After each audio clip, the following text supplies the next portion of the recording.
जितना भी हमके आशीर्वाद देवे वाला लोग बा, काका चाचा पितिया माता बहन बेटी जे भी आइल बा, सबके गोड़ छू के गोड़ लगल।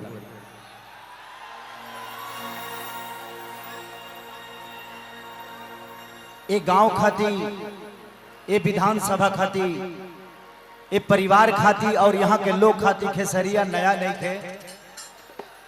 हम हूँ एक घर के एगो बेटा है। हर कार्यक्रम में, हर उपलक्ष्य में, चाहे भैया के घरे कुछ होखे तो हमके भी फक्र होला ये बात के जान के कि गोडा में भी एगो हमार घर बा, जहाँ के हमार बड़ भैया संजय भैया बानी, और उहे प्यार उहे आशीर्वाद। और आज ये मंच से हमारे एक बड़ भाई अभी रवा सबसे मिल के गए हुई हैं, जेकर नाम तेजस्वी यादव जी रहा,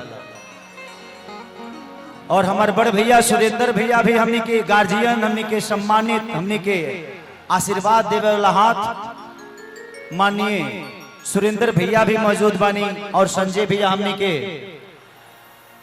तो पूरा परिवार, संजय भैया के परिवार के तरफ से, हमारा तरफ से रुआ सबके दिल से धन्यवाद। और बाबू आगवा में या तो बैठ जो ना तो हट जो, सही हल्ला होता हट। हाँ, तो ये परिवार के तरफ से, खेसारी लाल यादव के तरफ से रुआ सबके दिल से प्रणाम। थैंक यू सो मच कि रुआ इतना प्यार और आशीर्वाद, रुआ लोग इतना भीड़ कदले बनी कि हमारा आवे में कम से कम 2.5 घंटा लग गई। जेकरा खातिर भीड़ भइल बा ओकरे पहुंचे में 2.5 घंटा लगल बा। लेकिन आप सबका प्यार है, दुलार है, जब आप सब अपने भाई को, ये जो पोस्टर है ना, इस पोस्टर को थोड़ा ऊपर कर दीजिए, दोनों पोस्टर को। इस पोस्टर को ऊपर करिए ताकि जो पीछे लोग हैं उनको देखने में प्रॉब्लम ना हो। हाँ, इस पोस्टर को दोनों पोस्टर को ऊपर कर दीजिए।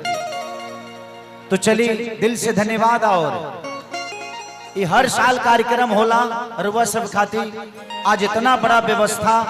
और सबसे पहले कि 3 मंत्रालय झारखंड से मिलल बा बड़का भैया के, तो मैं चाहता हूं कि संजय भैया के लिए जोरदार हल्ला करके ताली बजाओ।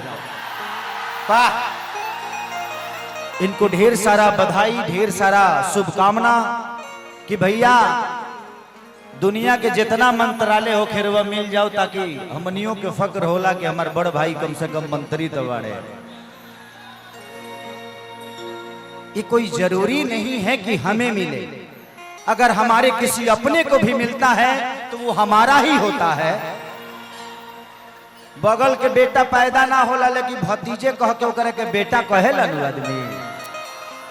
तो जिंदगी में हमें जरूरी नहीं है कि हमें मिलना जरूरी है, हमारे किसी अपने को भी मिलता है तो हमें उतना ही खुशी होती है, ऐसा लगता है कि हमें मिला है। तो दिल से धन्यवाद आपको झारखंड के सरकार के तरफ से, और उस झारखंड के सरकार को भी, और बिहार के सरकार के तो आप उत्तराधिकारी है ही है।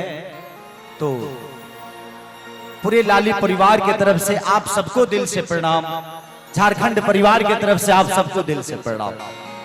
अब चली जौना खाती हम आइल बनी, कुछ गा दी, कुछ बजा दी, रुआ सब यही